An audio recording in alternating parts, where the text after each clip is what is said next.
Queria agradecer o convite do Humberto.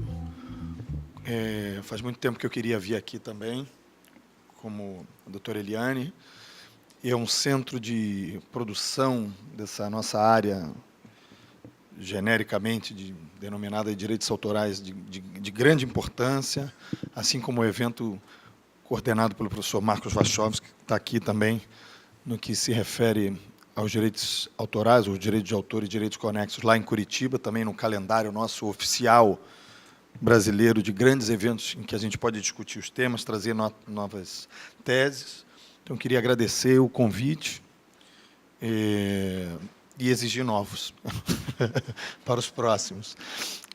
Queria agradecer à Universidade de Fortaleza e aos meus colegas de mesa, já pontuando que esse tema é um tema que me é muito caro. Eu trabalhei ele desde o mestrado, que eu fiz em Lisboa no ano 2004, eu defendi e comecei a estudar, inclusive, com pesquisas antropológicas, né, em loco, né? Tive em vários povos indígenas no Nordeste do Brasil, tive no Panamá, estudando o caso deles dos chamados direitos coletivos, da proteção da mola. E, na verdade, a gente vê que toda essa discussão é uma discussão sobre diferenças culturais e sobre a riqueza das diferenças culturais. Mas a maior dificuldade não é simplesmente nós aceitarmos as diferenças culturais ou aceitarmos em ver no outro alguém diferente de nós. O nosso maior problema na discussão desses temas, especialmente quando a gente trata de propriedade intelectual, são as questões de ordem da linguagem e da comunicação. São questões de ordem semântica, porque a propriedade intelectual, e eu vou vincular mais a minha fala à propriedade intelectual e mais especificamente aos direitos de autor, é uma categoria jurídica que realmente dificulta o nosso entendimento, porque uma grande parte do vocabulário utilizado em propriedade intelectual ele é inadequado do ponto de vista semântico e do ponto de vista filosófico, quando ele é utilizado. E a linguagem, de fato, é o que nos coloca no mundo. A linguagem é pública e nós fazemos uso da linguagem com o que é possível, que nos é trazido, né? Um país com uma riqueza de sotaques como a gente tem. Eu adoro o sotaque daqui do Ceará, adoro do Pará, adoro quando eles falam que vão pedir uma serpinha, né? Fala assim, puxa assim a boca lá no Pará, é uma coisa bonita, como eles falam português bem, né? Não essa porcaria carioca que eu falo aqui, que é todo cheio de X para tudo que é lado e tal. Eu tenho tentado melhorar, viu? Tenho tentado melhorar. Mas é uma maravilha. Eu lembro a primeira vez que eu vim aqui ao Ceará, peguei um táxi, e o taxista começou a falar, eu não entendi absolutamente nada, e eu suando, e ele sem ar-condicionado, e ele dizia, cadê vai botar boneco, vai botar boneco? Eu falei, que diabo vai botar boneco? Vai botar boneco, vai botar boneco? Eu falei, não, o senhor que tem que botar um ar-condicionado no carro, não vou botar boneco nenhum, não sei nem o que é isso. Aí ele me ensinou, fui aprendendo, né? Obviamente, a linguagem local, e já tenho absoluta certeza que o sotaque da Globo do Nordeste não é o sotaque que se fala no Nordeste inteiro. Aliás, não é o que se fala em nenhuma parte do Nordeste, né? Mas é uma constatação, uma constatação. De todo modo, é importante a gente compreender essa questão da dificuldade semântica, por essas razões de ordem filosófica e da linguagem, porque na proteção dos conhecimentos tradicionais ou das expressões culturais tradicionais e do folclore, até a escolha das expressões traz uma enorme dificuldade. Nos meus textos eu costumo utilizar a expressão expressões culturais tradicionais, mas sempre fazendo a ressalva que todo vocabulário que eu vou utilizar é ruim, mas eu também não posso inventar um novo. Então eu faço as ressalvas, como os americanos e os ingleses gostam de fazer nos contratos deles, né? Para os efeitos deste contrato, o significado disto é, né? Nós somos muito pouco pragmáticos em relação a isso e não conseguimos trazer essa distinção também. Mas, de fato, quando a gente pensa na aplicação de propriedade intelectual para a proteção das expressões culturais tradicionais, e o primeiro impacto que eu tive quando fui estudar pela primeira vez era, obviamente, aquele impacto desejoso de trazer a área que eu tinha conhecimento e investia intelectualmente e dizer as expressões culturais tradicionais podem ser protegidas por direito de autor. Esse foi o primeiro impacto que eu tive, não é? Claro, por que ele é um impacto? Porque a gente sempre aprende que o direito de autor não é suficiente ou não é apropriado para a proteção das expressões culturais tradicionais, porque elas estão já imediatamente no seu surgimento em domínio público pelo alcance do seu surgimento.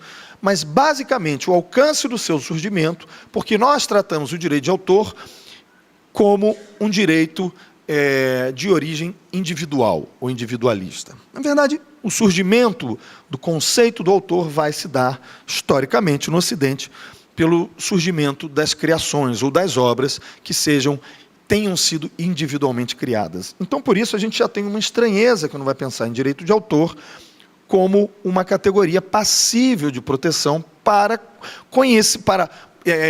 expressões culturais as quais não se pode apontar a sua origem em um determinado indivíduo. Então, essa é a primeira questão que vai se colocar. E aí, obviamente, ainda seduzido pelo direito de autor, eu acreditava que a minha dissertação seria pela proteção do direito de autor às expressões culturais tradicionais e às manifestações do folclore. Até que, em algum momento, obviamente, eu percebi que não, e mudei, como deve ser, no âmbito acadêmico. No curso do processo, eu mudei a minha orientação, entendi que, de fato, não era esse o caminho, e foi um pouco custoso, mas concluí que havia algo que não estava sendo dito sobre esse tema. Então, o primeiro problema era, obviamente, apontar o objeto de proteção. No caso das expressões culturais tradicionais, tanto quanto no direito de autor, chamemos, tradicional, a gente vai ter um amalgamento entre o sujeito e o objeto de proteção. Nesse caso, mais particularmente, porque você tem muita dificuldade em apontar o sujeito.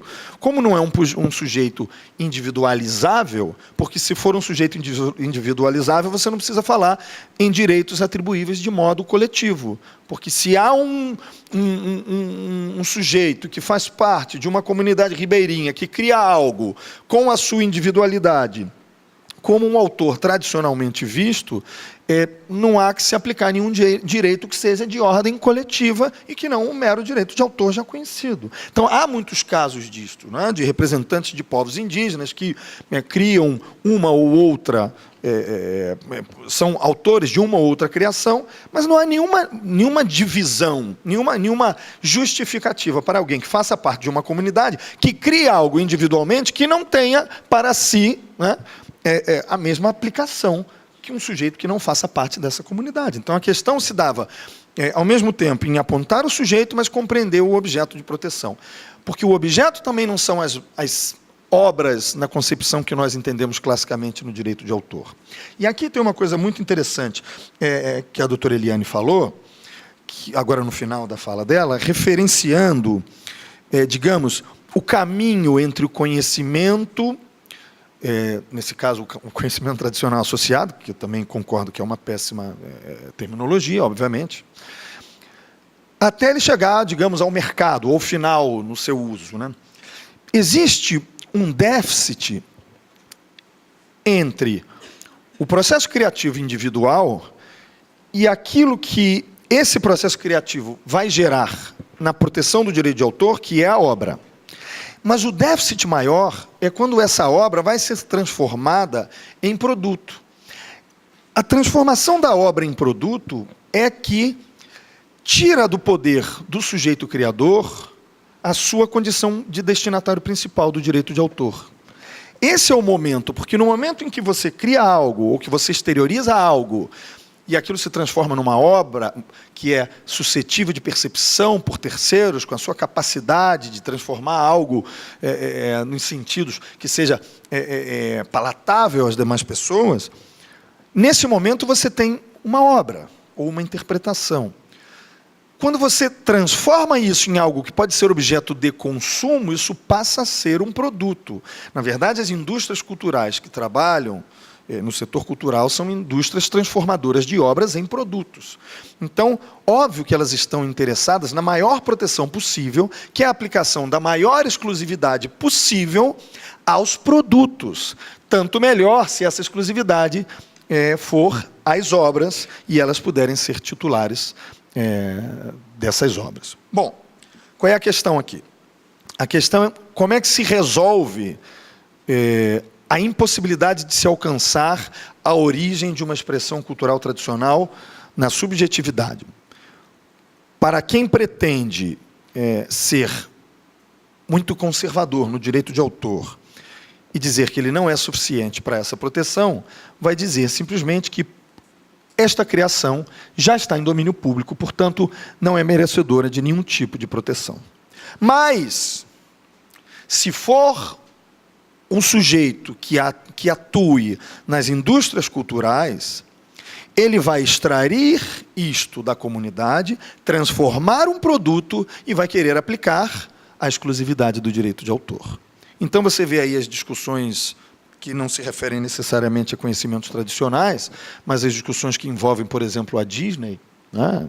É uma empresa que tem a sua tradição em trazer histórias que não são necessariamente histórias absolutamente inéditas, né?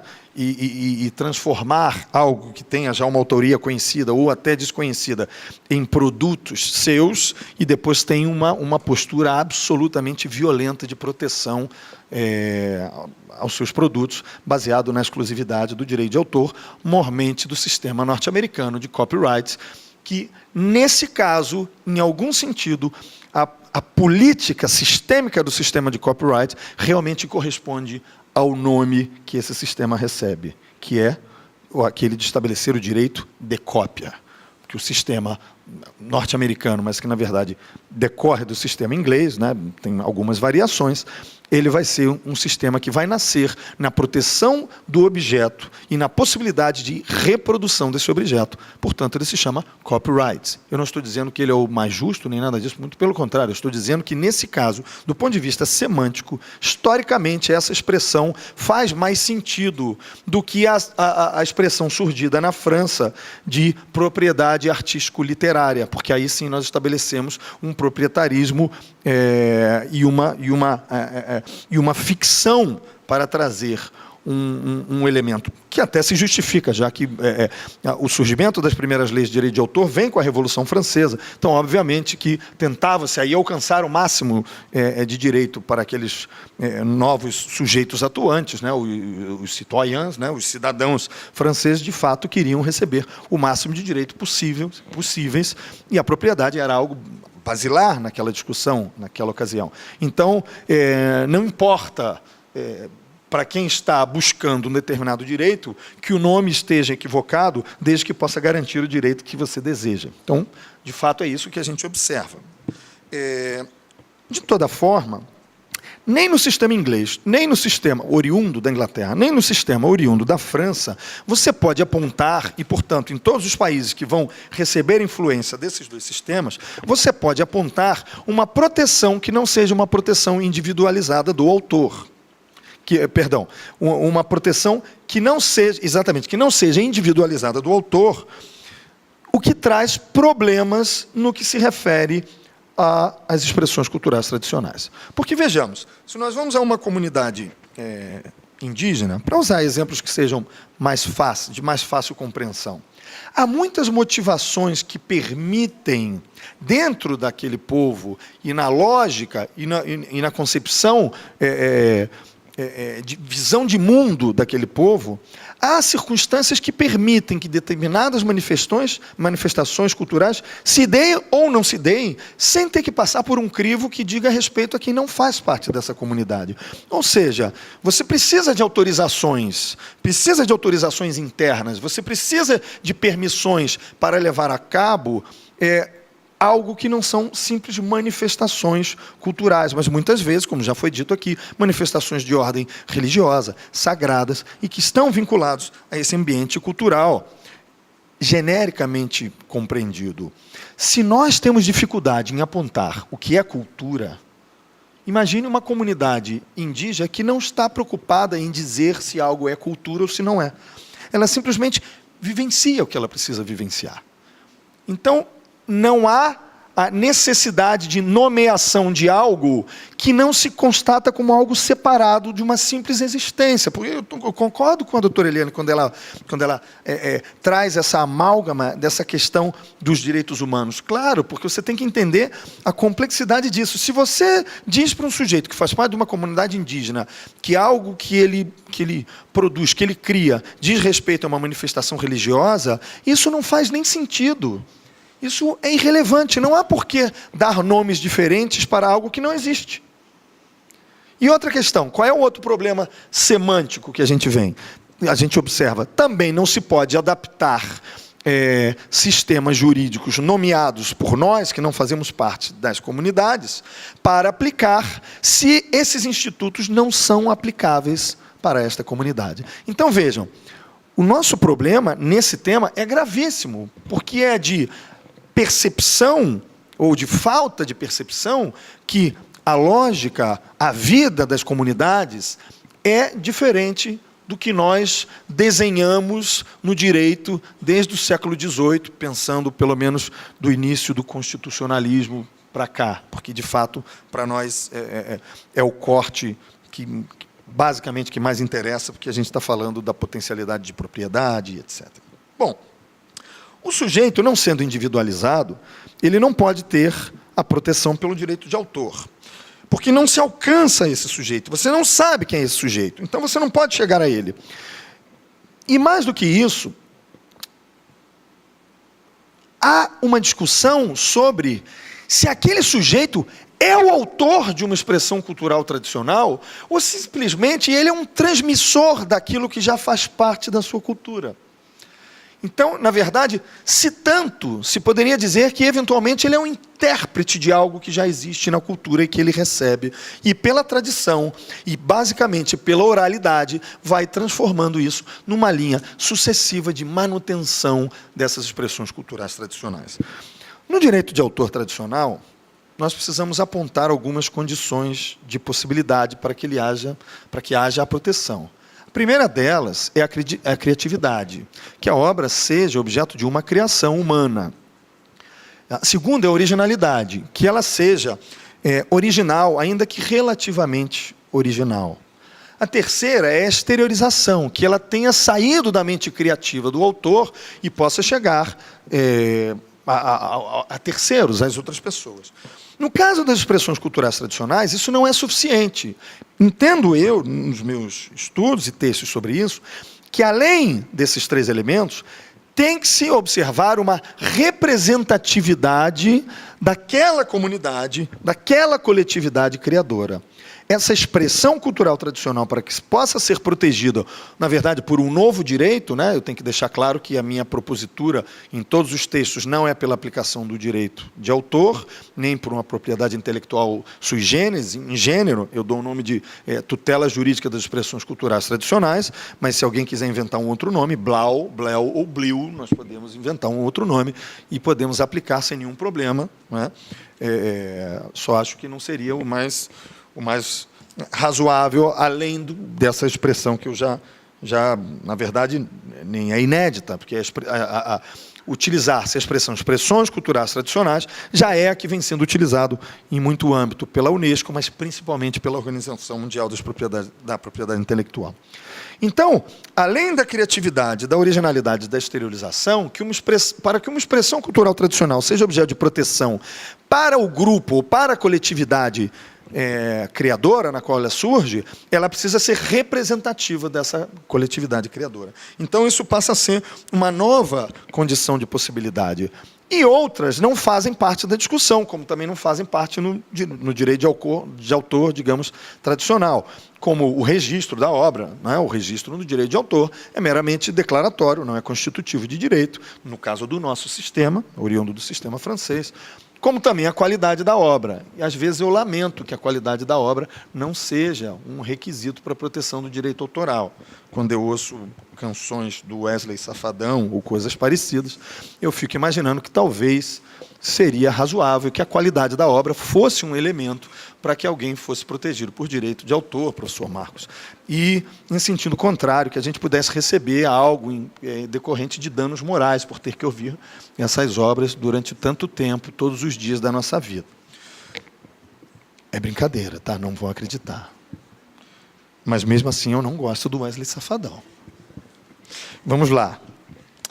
Visto isso, entendido que o objeto não é o objeto de mais simples alcance e que o sujeito não é um sujeito individual e que, portanto, deve-se atender às condições de possibilidade, como nós chamamos na filosofia, que é uma caracterização mais complexa do que simplesmente requisitos ou pressupostos. Então, alcançando essas condições de possibilidade, a gente tem uma série de discussões ainda referentes a um novo direito, que seria essa tutela das expressões culturais tradicionais.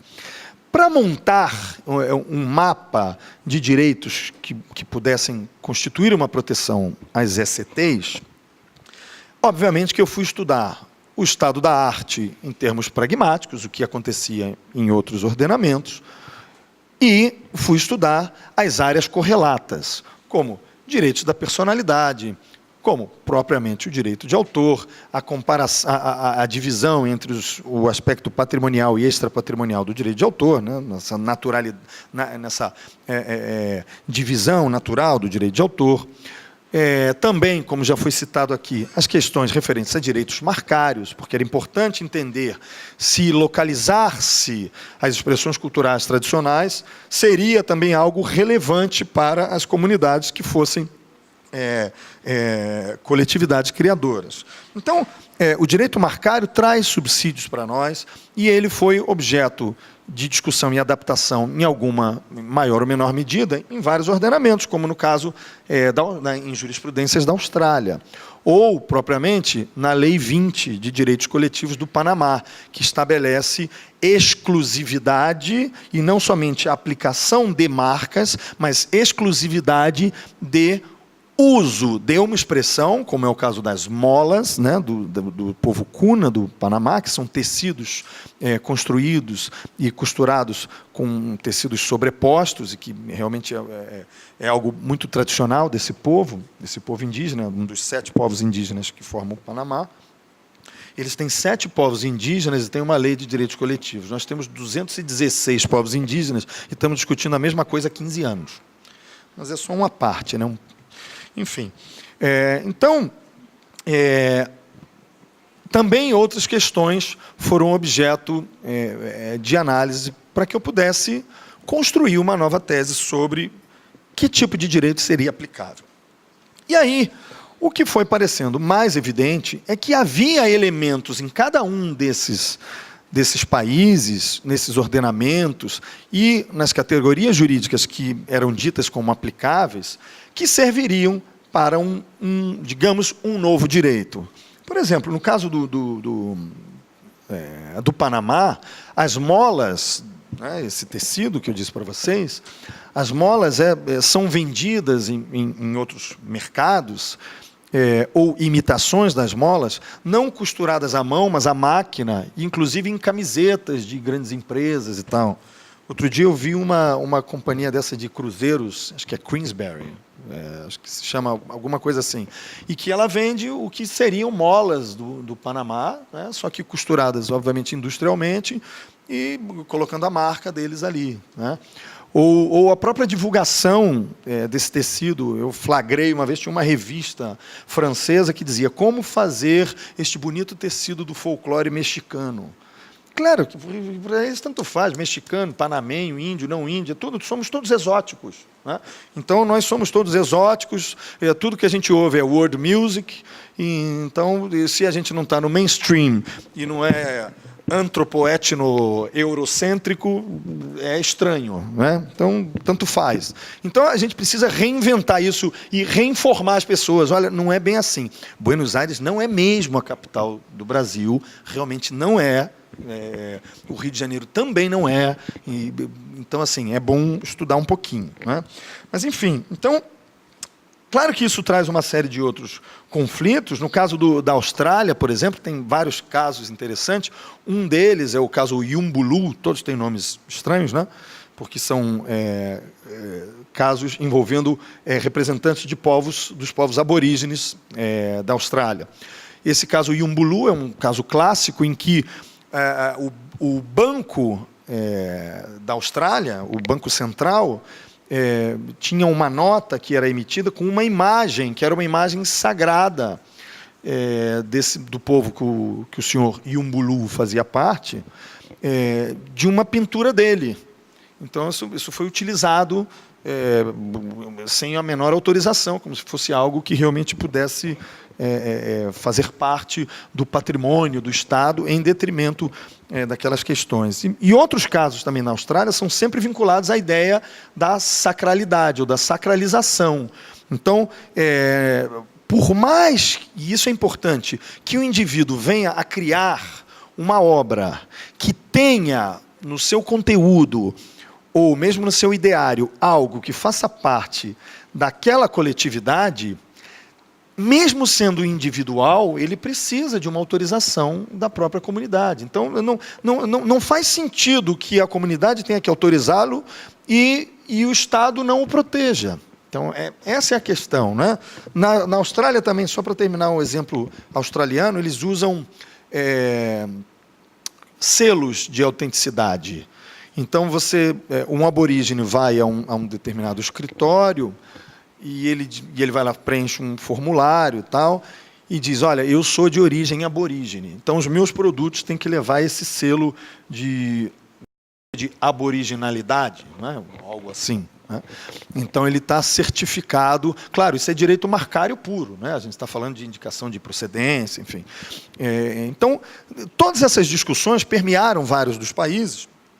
Em geral, os países africanos têm a proteção pelo patrimônio imaterial cultural, vinculado ao Estado, e o Estado sendo aquele que vai proteger, atribuir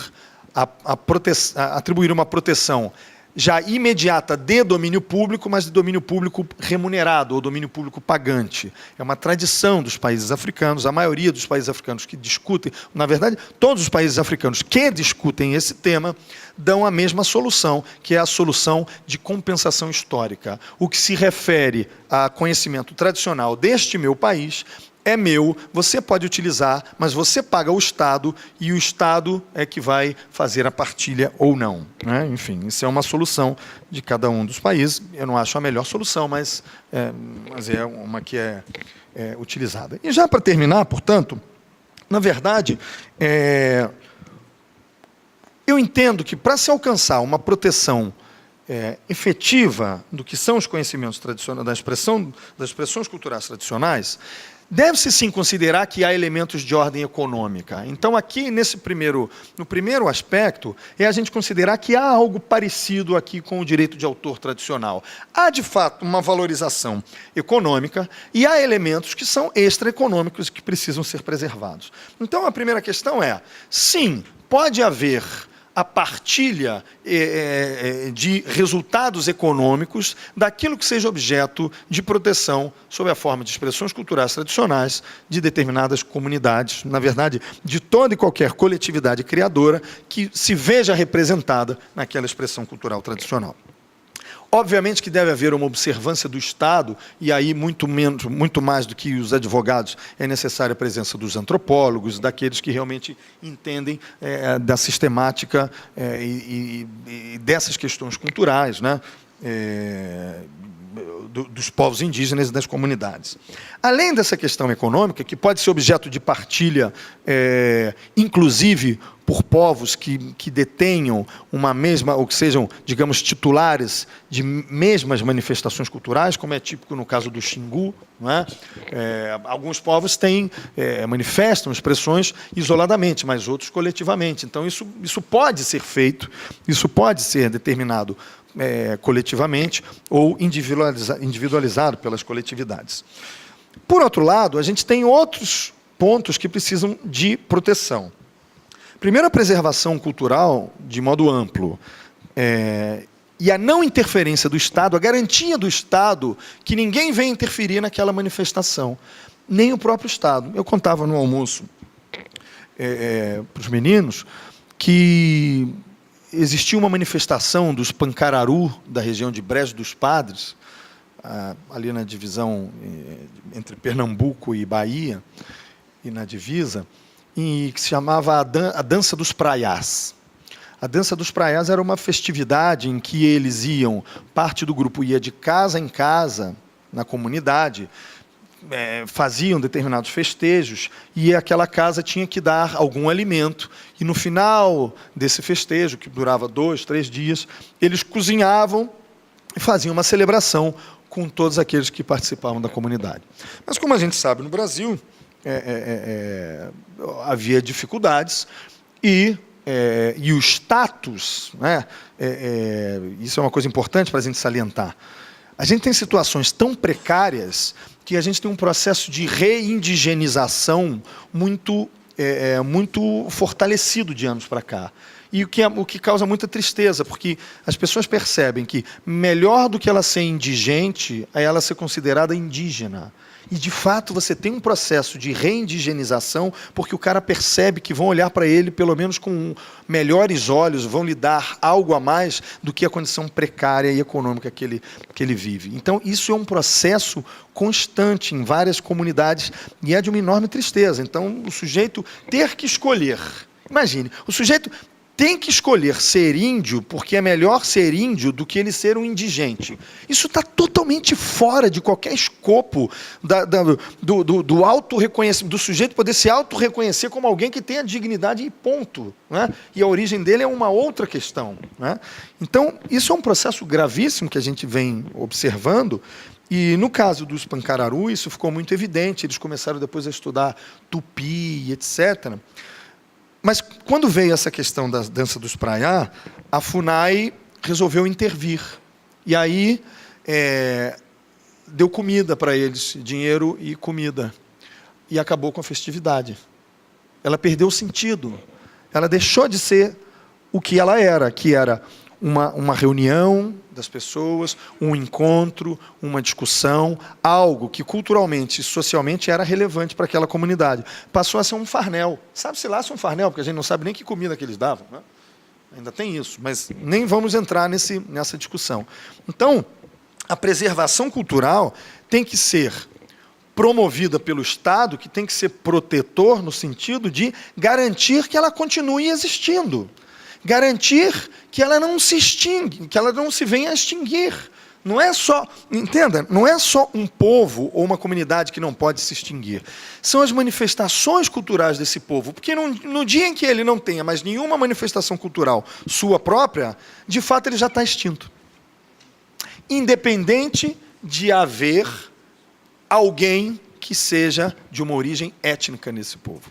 No momento em que a cultura dele deixa de existir, ele, como povo, deixa de existir. A extinção não precisa ser física dos indivíduos. E essa é uma questão importante. Então, além da questão econômica, aí eu diria que afirmo nos textos, especialmente no texto da dissertação, que vai ser publicado agora pela Almedina, viu, Humberto? Cadê o Humberto? Deveria ter vindo aqui, mas uma coisa estranhíssima, uma editora atrasou a produção do livro, uma coisa que nunca aconteceu. Não é, professor Marcos? Nunca aconteceu isso na história do direito brasileiro. Uma editora atrasar o lançamento de um livro. Enfim, então vai ficar para a próxima, mas aí a gente traz o livro aqui. E o que eu defendo? Além, portanto, desse direito de cunho econômico, é uma vertente extraeconômica que vai se basear na preservação cultural e obrigação do Estado nessa preservação, na integridade cultural, quer dizer, na proteção da integridade cultural. Não é só preservar e deixar que as manifestações sejam livres, mas é não intervir, como seria o caso desse exemplo malfadado da FUNAI com a dança dos Praiá. E mais, deve haver também, no mínimo, uma correta indicação da origem daquelas manifestações. E isso, eu tenho que dizer para vocês, depende, basicamente, hermano, de uma participação efetiva do Estado que tenha um rol realmente capaz de indicar e mapear as expressões culturais tradicionais, o mais amplo possível, para que possa proteger exatamente uma determinada coletividade, que tem que ter o seu nome indicado como oriunda daquela manifestação, para que a gente não abra uma revista na França e esteja escrito com folclore mexicano, aprenda a fazer na sua casa, essa coisa do folclore mexicano, ou que você vá feliz com a sua família num cruzeiro e compre uma camisa pirata da Queensberry, como se fosse uma mola do Panamá. Então, a indicação de origem, se é tão relevante no direito da propriedade industrial tradicional, e se a indicação da autoria é tão relevante no direito de autor, ela não é tão importante do ponto de vista individual, mas ela é importante do ponto de vista da coletividade. Se aqui nós não estamos apontando o autor individualmente, nós precisamos apontar a coletividade com bastante eficácia. Em linhas gerais, era isso que eu queria dizer, falando um pouquinho além, talvez, do tempo razoável, mas é mais uma apresentação provocativa, né? E que eu acho que a gente tem sempre que pensar nessa questão da linguagem, trazer um bocado de filosofia para o direito. No direito de autor é o que eu tenho feito nos últimos anos.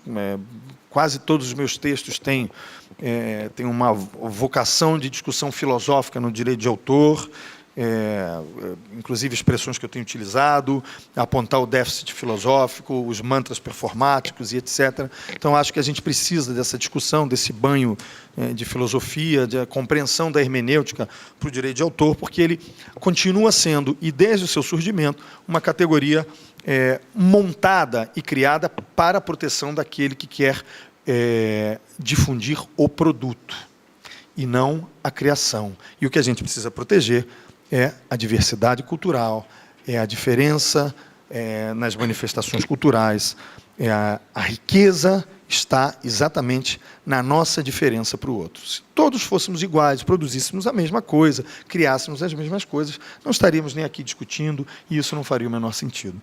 Então, era um pouco isso que eu queria falar, e agradeço. Agradeço a participação do professor Vitor, também pela brilhante explanação, que nos traz mais outras reflexões, né? Acho que essa mesa foi muito feliz, uma sintonia nas temáticas e uma complementação de cada uma, que é uma coisa que foi muito bem pensada. E só para fazer um comentário breve, eu acho que vários dos pontos que o professor Vitor pontuou são muito interessantes, e aí eu acho que essa questão de pensar realmente nesse novo direito, acho que é o momento mesmo para trabalhar com essas manifestações culturais e com essa proteção jurídica desses bens imateriais, do patrimônio cultural e material como um todo. E aí, com relação à propriedade intelectual e todo esse campo, né, de divisão, o IPHAN vem trabalhando de uma forma bem cuidadosa, e já diante dessas lacunas todas que foram demonstradas, e o IPHAN editou, no ano de 2015, a Portaria 299, que traz as diretrizes e princípios da política de salvaguarda, e uma delas é o item 4.4, que é a atenção à propriedade intelectual dos saberes e direitos coletivos. Ações de apoio, esclarecimento e assessoria de modo a subsidiar as decisões dos detentores em relação a situações que envolvam questões de direitos de propriedade intelectual e coletivos concernentes aos saberes associados aos bens registrados. E 4.5, que é medidas administrativas e ou judiciais de proteção em situação a bens em situação de ameaça ou dano ao patrimônio cultural registrado, que são ações de mediação institucional de cunho administrativo e judicial implementadas para situações excepcionais e complexas relativas a bens registrados em situação de ameaça ou dano, e que exigem a comunhão de esforços das instâncias dos poderes públicos e sociedade civil. Então, essa preocupação que a gente vem lidando, e no campo do patrimônio, Vitor, eu estava pensando, quando você estava falando ali, de umas questões que desafiam muito a gente na salvaguarda do patrimônio cultural e material. Eu citei hoje pela manhã numa reunião, que é essa capacidade de inovação que o registro traz, de questões que a gente sequer consegue imaginar, que são desdobramentos dela, né? E aí eu dei o caso do ritual Yankuá, dos índios Enauê, que é um bem também registrado como patrimônio cultural do Brasil, e que o elemento principal dessa celebração, desse ritual, é o peixe. E os peixes foram praticamente extintos, mortos por conta da atuação das hidrelétricas, né, que estão ali naquela... E o IPHAN se deparou com um pedido de compra de peixe para jogar o peixe no rio para fazer o ritual. Né? Então, são situações que, inclusive no grupo de trabalho, ninguém imaginava que fosse decorrer. Então, constantemente a gente lida com isso. Lá na Bahia, a gente está com um problema agora, e aí eu saí de cena do âmbito estadual, mas Roberto continuou, que ele já estava em Nívea também, de um bem cultural que tem processo de registro, que é a Festa do Senhor dos Passos e Lençóis, na Chapada Diamantina, que o maior causador do dano é o próprio pároco, que, na verdade, não reconhece aquilo como cultura. Reconhece, de fato, que existe que apenas... Isso eu não coloco o posicionamento da igreja, mas o posicionamento dele.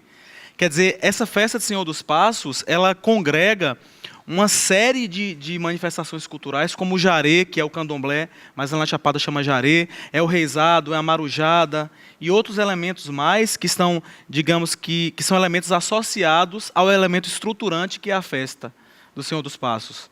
Né? Então, aquela festa do Senhor dos Passos é a narrativa toda da memória garimpeira da Chapada Diamantina, e que tem peculiaridades que outras festas não têm. Inclusive, a própria celebração se dá no dia 2 de fevereiro, não de acordo com o calendário litúrgico que celebra Senhor dos Passos. Né? Tem toda uma narrativa muito bem construída que mostra, de fato, que o Senhor dos Passos é o padroeiro dos garimpeiros. Que eles elegeram o Senhor dos Passos, que a imagem veio de Portugal para o porto de Cachoeira, e que depois chegou à Chapada, e os garimpeiros foram receber e construíram uma capela, só que ele recusa porque ele viu o protagonismo dos detentores na festa. Então, para ele, o processo que ele propõe é de higienização mesmo, como se tudo aquilo fosse espúrio, como se tudo aquilo fosse uma falsa religiosidade, não reconhecendo a força do catolicismo popular, e que, de fato, a festa se deu com esse protagonismo, por ausência de sacerdotes naquele momento, naquele espaço, e que aí é aquele velho provérbio de muita reza e pouco padre, porque não tinha realmente padre, então eles que conduziam os rituais. Os padres que chegaram foram, na verdade, houve uma permissividade muito grande da igreja na continuidade daquilo, que é simples, que é singelo, né, que é de um grupo de garimpeiros que já foi vitimado porque o garimpo foi extinto, foi proibido de um dia para o outro lá na região, e que eles têm, na verdade, essa festa como o momento em que essa memória garimpeira se mantém viva. Porque, apesar de muitos garimpeiros não estarem vivos, existem os seus descendentes que querem, na verdade, existe uma ancestralidade, uma descendência que quer manter viva aquilo ali. Os detentores estão vivos e querendo dar continuidade histórica a esse bem. Mas aí há uma total proibição. A gente sabe que o patrimônio imaterial é dinâmico, é vivo, e que, na verdade, há certos exageros, digamos assim, ou até inadequações do ponto de vista da liturgia católica, mas é uma questão que, inclusive, a gente precisou recorrer ao Ministério Público, e que foi nosso parceiro, e que editou uma recomendação, inclusive, para a manutenção daqueles aspectos tradicionais da festa, e a igreja desconsiderou. O processo hoje tem registro tanto no âmbito estadual quanto federal. E nós recebemos agora o parecer da técnica, que é um parecer dos melhores que eu já li até hoje, e que consegue explicar, do ponto de vista da antropologia e das ciências sociais, cada elemento da festa e como é que a igreja, por que a igreja permitiu, por que a igreja, em realidade, permitiu com que esses leigos estivessem à frente da liturgia e conduzissem. Mas, assim, é de um ponto que eles têm lá, os garimpeiros, um dos aspectos é trocar a roupa do Senhor dos Passos. Né? Eles vestem porque ele tem uma roupa mesmo, e aí eles têm um ritual, todos os mais antigos, que trocam a roupa, e ele virou em reunião e disse assim, isso é cultura? Então traduz, eu disse a ele no momento que a pergunta já vinha com a resposta sobre o que ele entende de cultura, então que eu não responderia. que ele já afirmou o que é cultura com a pergunta. Então, são só espécies de desafios que a gente tem no campo da salvaguarda para ilustrar como é que é complexo esse universo e como, de fato, é preciso de um novo direito que dialogue e que interprete, aí quando a Eliane também falou da questão do multiculturalismo, pluralismo jurídico, para a gente, de fato, criar, né, um novo pensamento jurídico sobre o tema, sobretudo partindo do pressuposto de que nada está posto, né, e que está em constante mutação e transformação, assim como é a própria dinâmica do patrimônio material. Então, acho que alguém tem alguma pergunta? Queria já se inscrever para... Pois não. Aqui tem um microfone... Professor Armando, por favor, Oi. Nós vamos nos restringir, infelizmente, pelo adiantado da hora, e temos ainda 2 mesas redondas, apenas essa pergunta. Tranquilo. Tá certo. Eu sou graduanda da UFMG, no curso de Direito, e eu faço parte de uma clínica, um projeto de extensão, que chama Clínica de Direitos Humanos, e lá a gente está trabalhando com o povo indígena Krenak, que foi afetado com a morte do Rio Doce. E a gente está no impasse de que a gente quer fazer um projeto, uma pesquisa diagnóstica dos impactos das violações de direitos humanos e, futuramente, fazer um registro da propriedade material, cultural e material dos Krenak. Só que a gente está nesse impasse de o Rio Doce morreu, e agora? Como que a gente faz? Porque se a gente tivesse feito antes, seria mais fácil de pedir as restituições aos danos. E eu queria saber, principalmente do Rodrigo, que falou mais essa questão do patrimônio, mas dos outros palestrantes também, como que a gente poderia lidar com essa questão da restituição e se é possível fazer essa restituição depois que o rio morre. Desculpa, eu não entendi muito bem. Qual é a dificuldade que você vê de solicitar o registro do patrimônio cultural após o desastre não, enfim, o dano ambiental de Mariana? Né? Porque o rio, ele é... O princípio da cultura Krenak é baseado no Rio Doce e da religiosidade deles também. Então, como que lida, já que o rio morreu, como que a gente convence o registro? Porque a gente tem essa dificuldade, porque eles já são muito questionados se eles são índios mesmos, porque eles têm Hyundais, eles têm TV de LSD em casa, eles têm casa de alvenaria, eles já têm a dificuldade de serem identificados como indígenas. E aí, agora que o rio morreu, questiona-se mais ainda. Só para esclarecer esse ponto de vista do procedimento do registro, primeiro que é preciso fazer um trabalho de campo mesmo para saber qual é esse recorte do registro, primeiro. Né? É uma celebração que acontece, que o elemento principal da celebração é o rio, que não mais existe? É mais ou menos isso? Ou que está perecendo? Pois, mas essa cultura... Isso, mas que tem um rio como elemento essencial. E esse rio já não existe mais? Em razão de Mariana, né? Pois é, então é uma situação muito complexa, porque assim, o ritual Yankuá mesmo, qual é a dificuldade hoje da salvaguarda? É porque durante o processo já existiu o dano. E esse dano era irreversível. Tanto que quando por causa do rio, porque na verdade o rio é o elemento principal da celebração. É como se a força viesse da água e a força vem dos peixes que estão na água. Então, a partir do momento que você faz um registro de uma celebração, de um patrimônio cultural e material que já não é vivo, porque o elemento é o rio, e o rio já não mais existe, seria, a meu ver, e como está acontecendo na prática, o reconhecimento de um falso histórico. Né? Se tem aquilo como uma memória, pode ser feito também um registro, mas um registro não que tenha dessa celebração, mas não tendo o rio como que não existe mais como elemento principal, um elemento determinante para aquela celebração. Porque você vai estar tutelando um bem que já não é vivo, um bem que já perdeu, de fato, ao seu traço característico e originário, digamos assim, e autêntico, digamos assim, que não são conceitos muito bons para trabalhar no imaterial, mas que tem sua força vinculada para aquilo. Então, possibilitar um registro que trate desse tema, né, desse objeto, mas tendo um recorte que não perpasse por essa questão do rio, até que é possível, como modo tradicional de vida, né, daquela comunidade, ou algo que esteja associado também as visões de mundo, a forma de expressão, porque os índios Wayampi mesmo, que é patrimônio, é a expressão corporal gráfica. Porque através dessa pintura que eles expressam sua visão de mundo. A cosmologia do povo Anhambi está aí retratado. Então, pode ser que haja um novo recorte, porque a questão que a gente tem trabalhado agora muito é nesse recorte. Né? A Romaria do Carro de Boi, que foi feita agora, do Divino Pai Eterno, se pediu o registro da festa do Divino Pai Eterno. Mas depois que se foi para campo, se percebeu que o que se tinha como elemento estruturante e dentro dos critérios para reconhecimento como patrimônio era a Romaria do Carro de Boi da festa do Divino Pai Eterno. Que aí sim existia todo um trabalho já mesmo ancestral, né? São mais de um século de prática, que se mantém viva no tempo e no espaço, né? E com os detentores que trabalham o ano inteiro para conseguir chegar aquele dia com a alimentação, com o dinheiro, com o tratamento do boi que vai ser utilizado, com as paradas para tratamento do animal que eles têm para não haver maus tratos aos animais. E aí todo um recorte que foi feito, e aí se viu que, na verdade, o que tem de tradição ali não é a festa do Divino Pai Eterno, aquela liturgia católica, como qualquer outra que tem no Brasil, mas é aquela expressão cultural, que é a Romaria do Carro de Boi. Então pode ser que chegue a um ponto de, só com a pesquisa de campo aprofundada, saber o que é que de fato é patrimônio dentro disso, e que não envolva um elemento que já não mais existe. É só rapidamente, que eu falo muito também.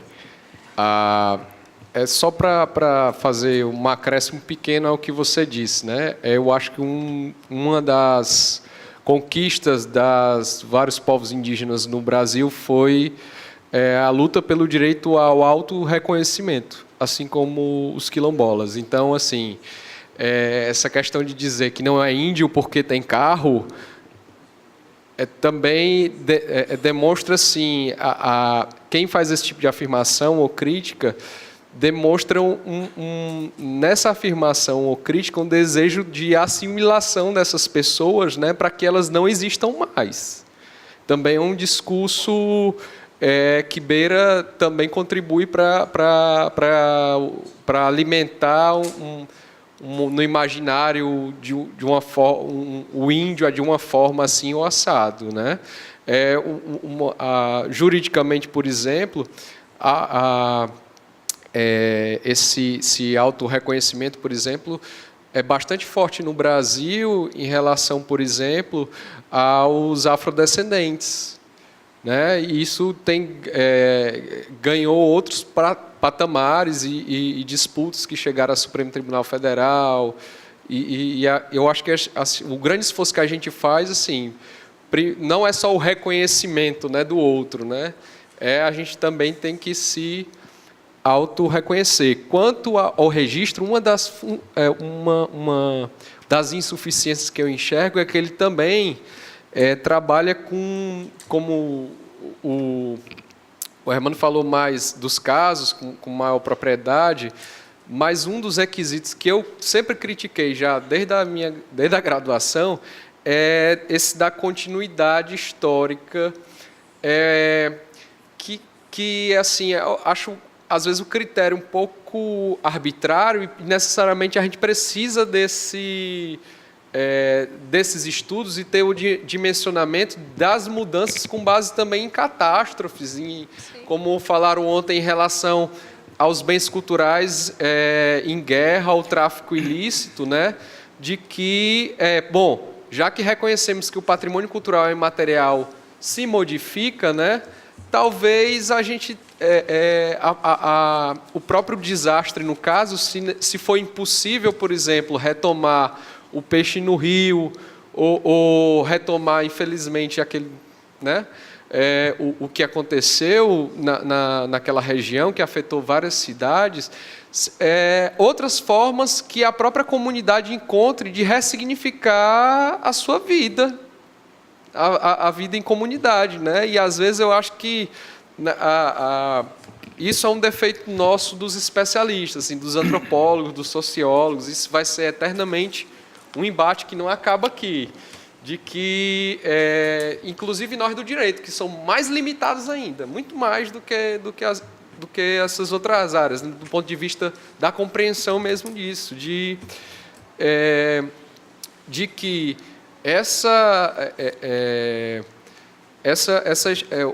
um dos critérios positivos é o da mínima intervenção, mas como lidar com essa avaliação da modificação sem enviesar para o lado da autenticidade, né, que já era questionado em relação ao patrimônio cultural material, assim, isso é autêntico, né, e excepcional, único, né, e sem também ignorar essas situações de que não é porque o rio morreu diante dessa impossibilidade que eu não tenho conhecimento para afirmar se é impossível, né?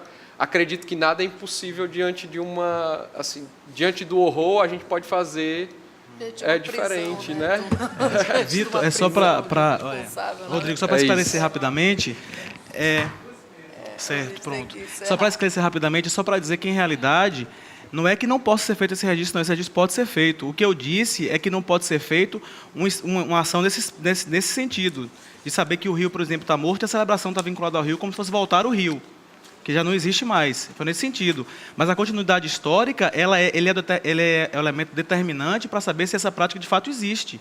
Né? Se teve sua continuidade histórica garantida no tempo, porque você não vai pegar algo e resgatar algo que está no passado e trazer de volta que já não mais existe. Então, pode ser feito o registro, mas dentro dessa análise que eu falei, para o contexto atual. Né? Se esquecendo que o rio já não mais existe, mas existe uma manifestação cultural, que vai ser recortada aí e pode ser feito o registro de qualquer forma, sim. Né? Basta primeiro que a comunidade reconheça que aquilo primeiro é patrimônio, o que é patrimônio. Que aí só vamos estudar, no caso, esse recorte. Mas pode existir, sim, não tem... E o processo de patrimonialização, a essência é o dinamismo mesmo. Ele está se transformando e recriando no tempo e no espaço. Bom, gostaríamos de agradecer as ricas partilhas,